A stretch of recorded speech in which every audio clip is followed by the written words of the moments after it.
제가 이 그지 같은 집부석 식모인 줄 아세요? 동네북도 아니고 퍽하면 불러다가 일 시키는데 더는 못하겠으니까 잘난 당신 아들 데려다 시키세요. 결혼 전 셀프 효도하자고, 우리 집은 신경 쓸 게 하나도 없다고, 우리 부모님은 다르다고 말하던 남편. 새빨간 거짓말인 걸 알고 시어머니 앞에서 앞치마 던지고 이혼했습니다. 사연 시작하기 전에 구독해 주시면 더 재미있는 이야기로 보답하겠습니다. 오늘도 30분 순삭 이야기 시작합니다. 캐나다 토론토. 내 인생이 바뀐 곳입니다. 유학생활 2년차 학교 도서관에서 처음 글을 봤습니다. 같은 한국인이라는 이유만으로 자연스럽게 가까워졌고 석 달 만에 우리는 연인이 됐습니다. 이국 땅에서 만난 사람이라 그랬을까요? 평소보다 빨리 깊이 사랑에 빠졌습니다. 2년을 연애하고 귀국 후 바로 결혼을 약속했습니다. 그때 그가 먼저 꺼낸 이야기가 있었습니다. 우리 결혼하면 셀프유도 어때? 처음 듣는 말이었습니다. 그는 웃으며 설명했습니다. 각자 자기 부모님은 각자 챙기자는 거였습니다. 명절도 생신도 제사도 각자 알아서 서로의 집안일에 얽매이지 말고 독립적으로 살자는 제안이었습니다. 솔직히 말하면 그 말이 너무 좋았습니다. 친구들한테 들은 시댁 이야기들이 얼마나 무서웠는지 모릅니다.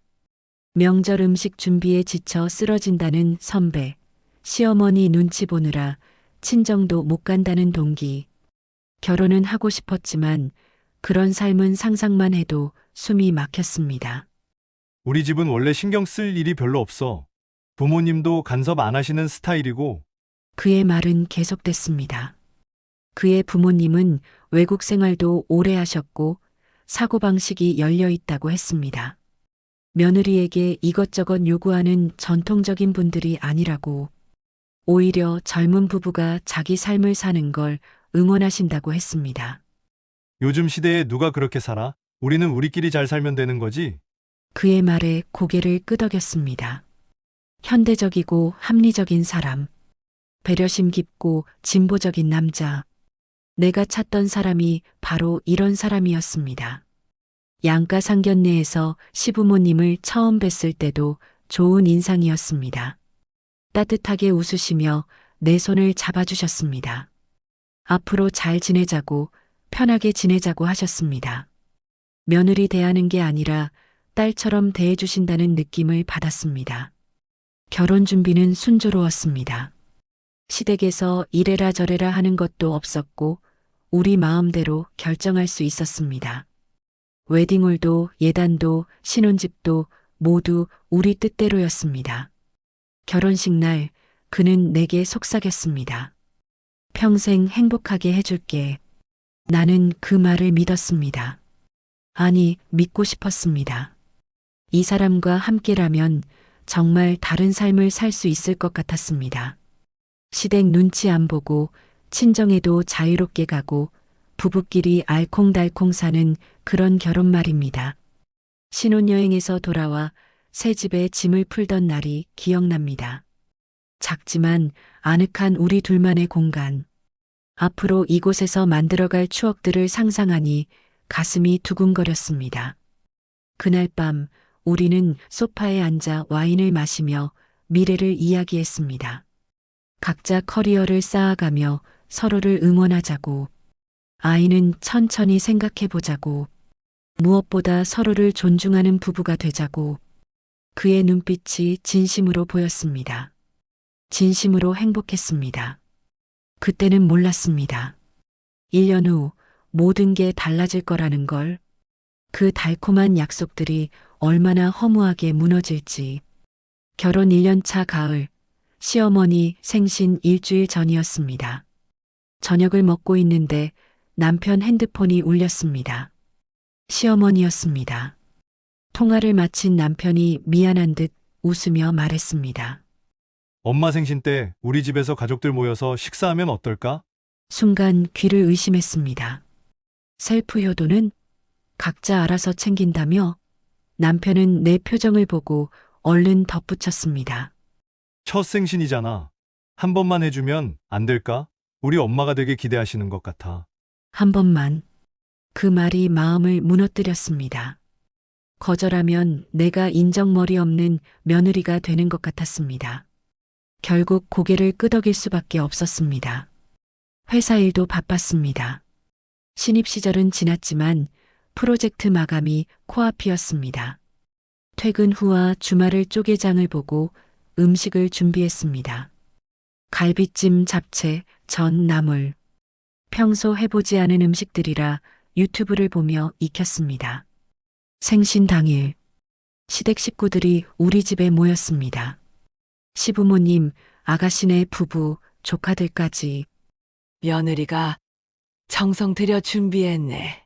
시어머니는 웃으며 말씀하셨지만 왠지 모를 무게감이 느껴졌습니다. 당연히 며느리가 해야 하는 일을 해낸 것처럼 식사 내내 나는 부엌과 거실을 오가며 설거지를 했습니다. 남편은 식구들과 거실에서 TV를 보고 있었습니다. 그의 웃음소리가 멀게만 들렸습니다. 손님들이 다 돌아가고 나서야 소파에 앉을 수 있었습니다. 온몸이 천근만근이었습니다. 고생했어. 우리 엄마 되게 좋아하셨어. 남편이 내 어깨를 주물러줬습니다. 고마운 일이었지만 이상하게 마음 한편이 불편했습니다. 한 번만이라고 했잖아. 그런데 왜 이렇게 찝찝할까요? 한 달 후 시아버지 생신이 다가왔습니다. 이번에는 시댁에서 모이기로 했습니다. 다행이다 싶었는데 전날 밤 남편이 조심스럽게 말을 꺼냈습니다. 엄마가 너한테 갈비찜 좀 부탁하고 싶으시대. 지난번에 너무 맛있었다고. 웃고 싶었습니다. 아니, 울고 싶었습니다. 셀프 효도는 어디로 간 걸까요? 결국 토요일 오전 재료를 사서 시댁으로 향했습니다. 남편은 회사 일이 있다며 오후에 온다고 했습니다. 시댁 부엌에서 4시간을 보냈습니다. 시어머니는 옆에서 요리하는 걸 지켜보셨습니다. 조언이라는 이름의 지적이 계속됐습니다. 고기가 너무 크다, 양념이 싱겁다, 불 조절을 그렇게 하면 안 된다. 참았습니다. 참아야 했습니다. 그날 밤 집으로 돌아오는 차 안. 남편은 피곤한 얼굴로 핸들을 잡고 있었습니다. 당신 말대로면 우리 각자 부모님 알아서 챙기는 거 아니었어? 말이 나오고 말았습니다. 남편이 잠깐 나를 봤습니다. 그건 그렇지만 가끔은 해줘야지. 너무 그러면 정없어 보이잖아. 그 순간 알았습니다. 약속은 바뀌고 있었습니다. 조금씩 교묘하게. 결혼 3년 차. 셀프 효도라는 단어는 이제 농담이 됐습니다.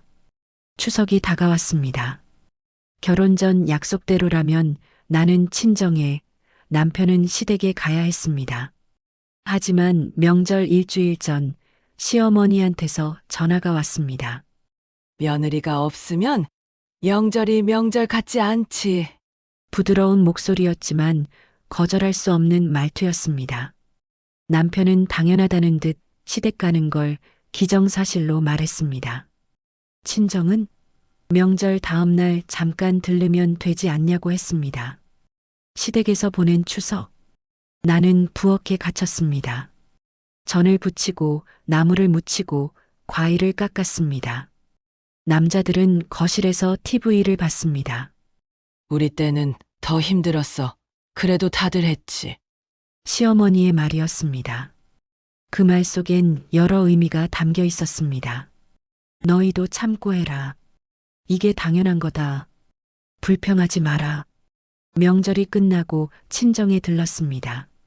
어머니가 현관에서 나를 반겼습니다. 얼굴을 보자마자 눈물이 났습니다. 왜 울어? 무슨 일 있어? 아무 일 없다고 했습니다. 그냥 보고 싶었다고. 어머니는 내 거짓말을 알아챘지만 더 묻지 않으셨습니다. 2시간 만에 일어나야 했습니다. 남편이 서둘러야 한다며 재촉했습니다. 친정에 오는 길은 2시간이 걸렸는데 머무는 시간은 그보다 짧았습니다. 차에 타면서 뒤를 돌아봤습니다. 어머니가 손을 흔들고 계셨습니다. 쓸쓸해 보이는 뒷모습이 가슴을 찔렀습니다. 시댁 행사는 계속 늘어났습니다.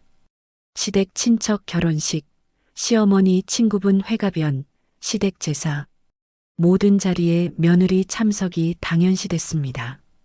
친정일은 사촌 결혼식에도 못 갔습니다. 남편이 그날 시댁 일정이 있다고 했습니다. 혼자 가라고 했더니 싫다고 했습니다. 부부는 함께 다녀야 한다고.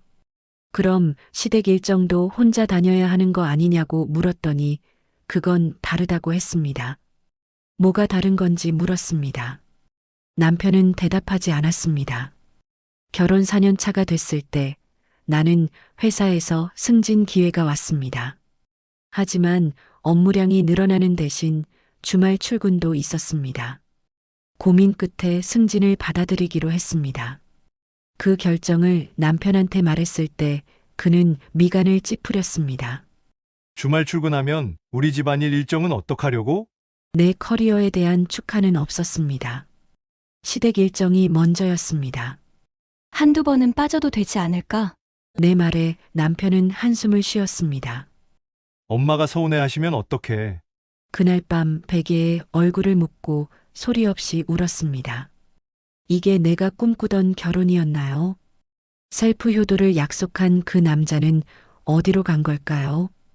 어느 날부터 시어머니의 전화가 잦아졌습니다. 아침 출근길, 점심시간, 퇴근 후 하루에 두세 번씩 전화가 왔습니다. 처음엔 안부를 묻는 전화라고 생각했습니다. 하지만 통화 내용은 비슷했습니다. 오늘 뭐 먹었는지, 날씨가 추운데 남편 옷은 잘 챙겼는지, 김장은 언제 할 건지, 시시콜콜한 일상의 모든 것에 대한 질문이었습니다. 회의 중에도 전화가 왔습니다. 진동으로 해놔도 계속 오는 전화가 신경 쓰였습니다. 한 번은 중요한 프레젠테이션 직전에 전화를 받지 못했더니 저녁에 남편한테 연락이 갔습니다. 엄마가 내가 전화를 안 받는데 남편의 목소리엔 은근한 비난이 섞여 있었습니다. 회의 중이었어. 그래도 한마디는 해드려야지. 엄마가 걱정하셨어. 웃기는 건 시어머니는 아들한테는 한 달에 한 번도 전화하지 않으신다는 것이었습니다. 남편이 먼저 전화하는 일도 거의 없었습니다. 부모님 안부는 내가 전해주는 걸로 충분하다는 듯 어느 날 참다 못해 물어봤습니다. 당신은 왜 부모님한테 전화 안 해? 남편이 이상하다는 듯 나를 봤습니다. 바빠서 그러지. 내가 해주잖아. 그 말이 너무 당연하게 나왔습니다. 내가 하니까 자기는 안 해도 된다는 거였습니다. 나도 바쁜데? 엄마가 너한테 전화하시는 건데 내가 뭘 어떡해. 대화가 안 됐습니다. 아니, 대화가 될 리 없었습니다. 그는 이미 내가 그 역할을 하는 게 당연하다고 생각했으니까요. 시어머니의 전화는 점점 더 요구사항을 담기 시작했습니다. 주말에 시댁에 들르라는 제안, 시아버지 병원 모시고 가달라는 부탁, 김장을 같이 하자는 요청. 며느리가 있는데 누구한테 부탁해? 그 말이 가장 듣기 싫었습니다. 아들이 있는데 왜 며느리한테 부탁하는 건지 이해할 수 없었습니다. 어느 토요일 아침, 회사 중요한 제안서 작업 때문에 집에서 일하고 있었습니다. 시어머니한테서 전화가 왔습니다. 오늘 시간 돼? 김장 좀 도와줘야겠어. 거절하고 싶었습니다. 하지만 거절하면 나중에 남편한테 또 전화가 갈 게 뻔했습니다. 결국 노트북을 가방에 넣고 시댁으로 향했습니다. 시댁 마당에서 6시간을 보냈습니다. 배추 100포기. 손은 얼얼하고 허리는 끊어질 것 같았습니다. 힘들게 김장을 마치고 나니 아가씨가 김치통만 달랑달랑 들고 오더군요. 남편은 집에서 TV 보고 있었습니다. 그날 밤 제안서는 결국 완성하지 못했습니다. 월요일 아침 출근해서 부랴부랴 마무리했습니다. 팀장이 아쉬워하는 표정을 지었습니다. 더 준비했으면 좋았을 거라고 집에 돌아와 남편한테 말했습니다. 당신 어머니한테 전화 좀 당신이 해. 나 힘들어. 남편은 놀란 표정을 지었습니다. 갑자기 왜 그래? 엄마가 뭐 잘못하신 것도 없는데. 잘못하신 게 없다고? 나는 웃었습니다. 허탈해서 나온 웃음이었습니다. 아들도 안 하는 전화를 왜 며느리가 매일 받아야 해? 남편은 대답하지 않았습니다. 아니, 대답할 수 없었을 겁니다. 그건 당연한 게 아니니까요. 결혼 6년 차 봄, 시아버지 70세 생신이 다가왔습니다. 칠순이니 크게 치르고 싶다고 했습니다. 식당을 빌려서 친척들을 다 초대할 거라고 50명이 넘는 규모였습니다. 며느리가 음식 준비 좀 도와줘야 한다는 말이 돌아왔습니다. 식당 음식만으로는 부족하니 집에서 준비한 음식도 가져가자는 거였습니다. 갈비찜하고 잡채, 전 몇 가지만 내가 하면 맛있잖아. 시어머니의 전화였습니다. 몇 가지라는 말이 무섭게 느껴졌습니다. 50명 분량을 어떻게 혼자 준비해요? 내 목소리가 떨렸습니다. 시어머니는 잠시 침묵하더니 웃으며 말했습니다. 조금씩만 준비하면 될 거야. 다른 음식들도 많으니까 그냥 적당히 해가지고 오면 돼. 그 말에 할 말을 잃었습니다. 남편한테 말했습니다. 불가능하다고. 맞벌이하는 나한테 음식 준비를 혼자 하라는 게 말이 되냐고. 남편은 난처한 표정을 지었습니다. 엄마가 부탁하시는데 어떡해. 나도 도와줄게. 도와준다는 말. 그 말이 얼마나 화나는지 그는 몰랐습니다. 이건 내 일이 아니었습니다. 도와주는 게 아니라 남편이 주도적으로 해야 할 일이었습니다. 결국 생신 전주 내내 퇴근 후 부엌에서 살았습니다. 산더미 같은 갈비를 손질하고 잡채 양념을 만들고 전을 부쳤습니다. 남편의 도움, 마트에 같이 장 보러 간 게 전부였습니다. 회사 일도 밀렸습니다. 프로젝트 마감이 다가오는데 집중할 수가 없었습니다. 손에 칼을 든 채 멍하니 서 있을 때가 많았습니다. 이게 뭐 하는 짓인가 싶었습니다. 생신 당일, 새벽부터 준비한 음식들을 차에 싣고 식당으로 향했습니다. 식당에 도착해서도 일은 끝나지 않았습니다.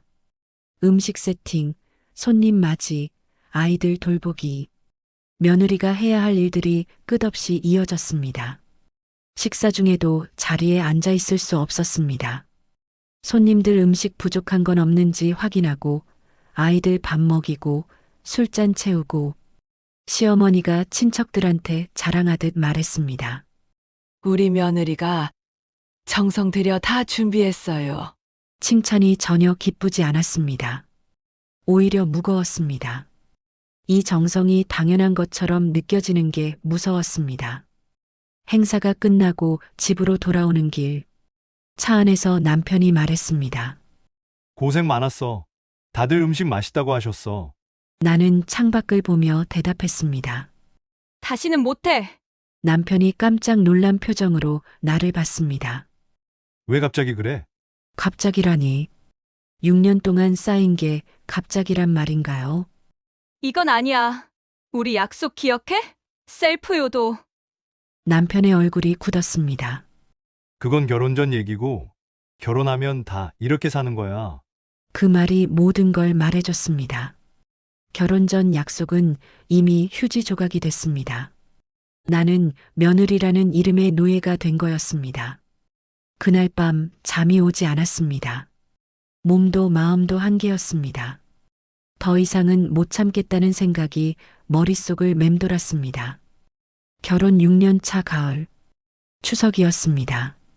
이번에도 당연히 시댁 가는 게 기정사실이었습니다. 며느리니까, 명절엔 시댁에 가야 하니까, 추석 전날 밤부터 준비를 시작했습니다. 전을 부치고 나물을 무치고 과일을 깎았습니다. 시어머니는 옆에서 이것저것 지적했습니다.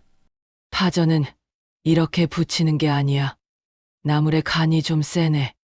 과일 깎을 때 껍질을 너무 두껍게 벗기면 안 돼. 참았습니다. 이를 악물고 참았습니다. 추석 당일 아침 차례상을 차리면서 아가씨가 작은 목소리로 말했습니다. 새언니, 괜찮아요? 얼굴이 안 좋아 보여요. 괜찮지 않았습니다. 하지만 괜찮다고 했습니다. 며느리는 괜찮아야 했으니까요. 차례가 끝나고 식사 준비. 남자들은 거실에서 담소를 나눴습니다. 여자들은 부엌에서 땀을 흘렸습니다. 시어머니가 나를 불렀습니다. 며느리, 국간 좀 봐봐. 국간을 보는데 시어머니가 옆에서 말했습니다. 요즘 며느리들은 성의가 없어. 명절에 얼굴도 안 비치는 며느리들도 있다던데. 그 말이 나를 향한 거였습니다. 칭찬인 동시에 경고였습니다. 너는 계속 이렇게 해야 한다는. 국자를 내려놓고 시어머니를 봤습니다. 어머님, 내 목소리가 떨렸지만 또렷했습니다. 저희 결혼할 때 약속 기억하세요? 시어머니가 어리둥절한 표정으로 나를 봤습니다. 부엌에 있던 사람들의 시선이 나한테 집중됐습니다. 셀프 요도요. 각자 부모님은 각자 챙긴다고 남편이 그렇게 말했어요. 시어머니의 얼굴이 굳었습니다. 그게 무슨... 근데 왜 6년 동안 저만 이렇게 살아야 했어요? 목소리가 커졌습니다. 거실에 있던 남자들이 부엌으로 고개를 돌렸습니다. 남편이 황급히 다가왔습니다. 갑자기 왜 이래? 남편을 봤습니다. 6년 동안 나를 속인 사람을. 갑자기가 아니야. 6년 동안 참았어. 시어머니가 끼어들었습니다. 지금 이게 무슨 짓이야? 그 말에 웃음이 나왔습니다. 무슨 짓이냐고요? 당신 아들도 안 하는 전화를 매일 받고 당신 아들도 안 하는 일을 다 하는 게 무슨 짓이에요? 남편이 내 팔을 잡았습니다. 진정하고 밖에 나가서 얘기하자. 팔을 뿌리쳤습니다. 여기서 할래요. 다들 들으세요. 시댁 식구들이 모두 부엌 쪽을 봤습니다. 셀프 요도 약속 처음부터 거짓말이었죠? 남편이 말문이 막혔습니다. 시어머니가 나섰습니다. 결혼하면 원래 다 이렇게 사는 거야. 내가 며느리 때도. 저는 이제 당신 며느리가 아니에요. 그 말이 나오고 나서야 시원했습니다. 저는 한 명의 사람이에요. 맞벌이하는 직장인이고 누군가의 딸이에요. 당신 아들 시중 드는 기계가 아니라고요. 시아버지가 자리에서 일어났습니다. 이게 무슨 버릇없는... 버릇없는 건 당신 아들이에요. 거짓말로 사람 속였으니까. 시댁은 순식간에 아수라장이 됐습니다. 시어머니는 울기 시작했고 시아버지는 화를 냈습니다. 남편은 어쩔 줄 몰라 했습니다. 나는 앞치마를 벗어 싱크대에 던졌습니다. 더 이상 못하겠어요. 명절 음식도, 생신 준비도, 매일 오는 전화도 이제 끝이에요. 현관으로 향했습니다. 남편이 뒤따라왔습니다. 어디가? 돌아보지 않고 대답했습니다. 친정에 6년 만에 명절 제대로 보내러. 미쳤어? 그 말에 멈춰섰습니다. 천천히 돌아봤습니다. 미친 게 아니에요. 이제야 정신 차린 거예요. 문을 열고 나갔습니다. 뒤에서 남편의 목소리가 들렸지만 돌아보지 않았습니다. 차에 타서 시동을 걸었습니다. 핸들을 잡은 손이 떨렸습니다. 무서웠습니다. 하지만 시원했습니다. 6년 만에 처음으로 나는 나를 지켰습니다. 친정 대문을 열었을 때 어머니가 놀란 표정으로 나를 맞았습니다. 추석인데 왜 혼자 왔어? 대답 대신 어머니 품에 안겼습니다. 그제야 눈물이 났습니다. 6년 동안 참았던 눈물이 한꺼번에 쏟아졌습니다. 방에 들어가 모든 걸 털어놨습니다. 셀프 효도 약속, 달라진 말들, 늘어난 요구들, 아들도 안 하는 전화들, 그리고 오늘 시댁에서 있었던 일까지. 어머니는 내 손을 꽉 잡았습니다. 내가 미안하다. 눈치챘어야 하는 건데 아니야. 내가 참아서 그래. 이제 그만 참아라. 그날 밤 남편한테서 전화가 20통 넘게 왔습니다. 받지 않았습니다. 문자도 수십 개. 읽지 않았습니다. 사흘이 지나고 남편이 친정으로 찾아왔습니다. 현관에서 만났습니다. 집에 가자. 첫 마디가 그거였습니다. 사과도 아니고 대화 제안도 아니고 앉아서 이야기 좀 하자. 거실로 들어가 마주 앉았습니다. 어머니는 자리를 피해 주셨습니다. 미안해, 내가 생각이 짧았어. 남편의 사과였습니다. 하지만 진심이 느껴지지 않았습니다. 뭐가 미안한데? 내가 힘들어한 걸 몰랐어. 앞으로 내가 더 도와줄게. 도와준다는 말, 또 그 말이었습니다. 몰랐다고? 내가 매번 이야기했잖아.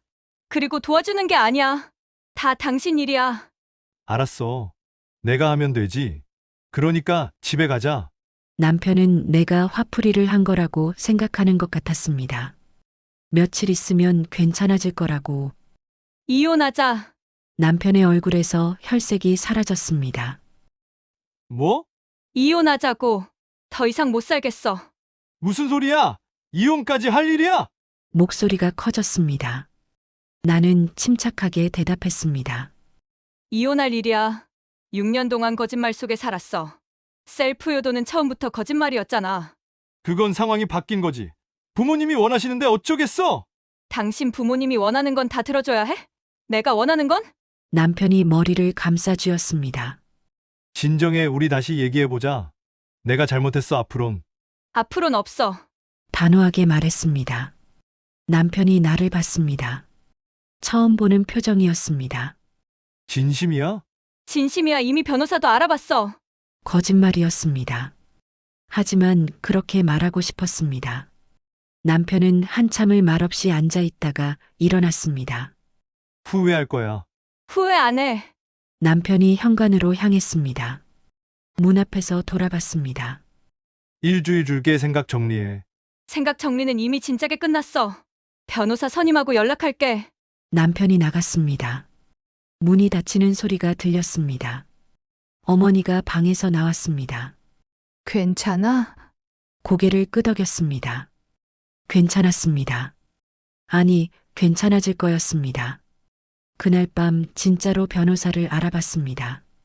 이혼 전문 변호사를 찾아 상담 예약을 잡았습니다.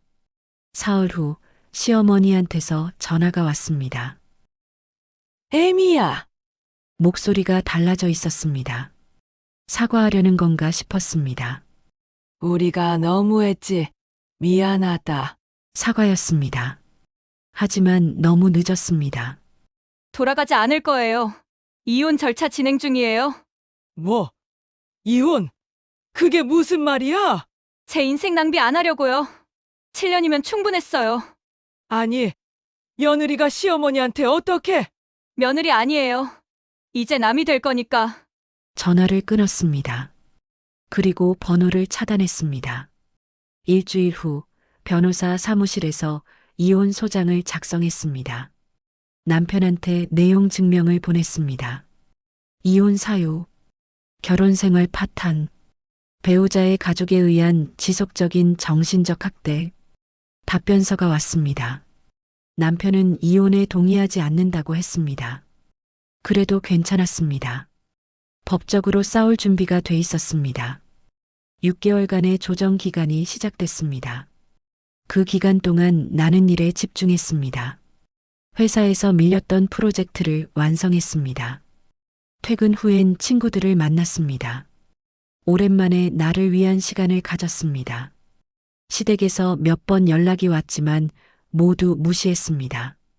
남편과의 마지막 조정날, 정말 이혼할 거야? 남편이 물었습니다. 나는 고개를 끄덕였습니다. 조정이 성립됐습니다. 이혼이 확정됐습니다. 법원 밖으로 나왔을 때 햇살이 눈부셨습니다. 7년 만에 처음 느끼는 자유였습니다. 이혼 후 3개월, 봄이 왔습니다. 새 아파트로 이사했습니다. 작은 원룸이지만 온전히 내 공간이었습니다. 아무도 간섭하지 않는 내 마음대로 꾸밀 수 있는 벽에 내가 좋아하는 그림을 걸었습니다. 시어머니가 싫어한다던 추상화였습니다. 소파는 밝은 노란색으로 골랐습니다. 시댁에서는 상상도 못할 색이었습니다. 회사 일이 끝나고 집에 오는 길, 핸드폰이 울리지 않는다는 게 이렇게 평화로운지 몰랐습니다. 시어머니의 전화, 남편의 재촉, 시댁 일정 체크, 그 모든 것이 사라졌습니다. 주말엔 친정에 갔습니다. 엄마, 아빠와 함께 밥을 먹고 산책을 했습니다. 시간 제약 없이 눈치 보지 않고 저녁까지 먹고 느긋하게 집으로 돌아왔습니다. 요즘 표정이 많이 밝아졌다? 친구가 말했습니다. 우리는 오랜만에 만나 와인을 마시고 있었습니다. 그래? 응, 예전엔 항상 피곤해 보였어. 지금은 살아있는 것 같아. 살아있다. 맞는 말이었습니다. 7년 동안 나는 살아있지 않았습니다. 며느리라는 역할 속에 묻혀 있었습니다. 회사에서 새로운 프로젝트 리더로 지명됐습니다. 이혼 후 밤늦게까지 일에 매진한 결과였습니다. 시댁 일로 소진되던 시간과 에너지를 모두 일에 쏟았습니다. 축하해요. 진작 이런 기회를 드렸어야 했는데 팀장이 말했습니다. 나는 고개를 저었습니다. 아니에요. 지금이 딱 좋은 타이밍이에요. 어느 토요일 오후 커피를 들고 베란다에 나왔습니다. 창밖으로 봄꽃이 흩날렸습니다. 핸드폰을 켜서 SNS를 열었습니다. 예전에는 다른 사람들의 행복한 가족 사진을 보며 초라함을 느꼈습니다. 이제는 그저 예쁜 사진이었습니다. 초여름이 왔습니다. 친구들과 여행을 계획했습니다. 제주도 3박 4일, 마음껏 쉬고 먹고 웃을 계획이었습니다. 시댁 눈치 안 봐도 되니까 좋겠다. 친구가 농담처럼 말했습니다. 나는 활짝 웃었습니다. 응, 정말 좋아. 공항으로 가는 길, 차창밖 풍경이 유난히 아름다웠습니다. 핸드폰 진동이 울렸습니다. 모르는 번호였습니다. 받지 않았습니다. 예전 같았으면 혹시 시댁인가 불안해했겠지만 이제는 아니었습니다. 제주도 첫날 밤, 숙소 베란다에서 바다를 봤습니다. 파도 소리가 들렸습니다. 문득 결혼식 날이 떠올랐습니다. 평생 행복하게 해줄게. 남편이 했던 약속. 그 약속은 지켜지지 않았습니다. 하지만 괜찮았습니다. 이제 나를 행복하게 하는 건 내 몫이니까요. 셀프 효도. 남편이 처음 꺼낸 그 말. 7년이 지나서야 그 의미를 제대로 깨달았습니다. 진짜 셀프 효도는 시댁 일을 셀프로 혼자 다 하는 게 아니었습니다. 나 자신을 위해 사는 것. 내 행복을 내가 책임지는 것. 더 이상 누군가의 며느리가 아닌 나로 사는 것. 바닷바람이 머리카락을 휘날렸습니다. 나는 깊게 숨을 들이마셨습니다. 자유로웠습니다. 그리고 행복했습니다. 이혼은 끝이 아니라 새로운 시작이었습니다. 진짜 내 인생의 시작은 지금부터입니다.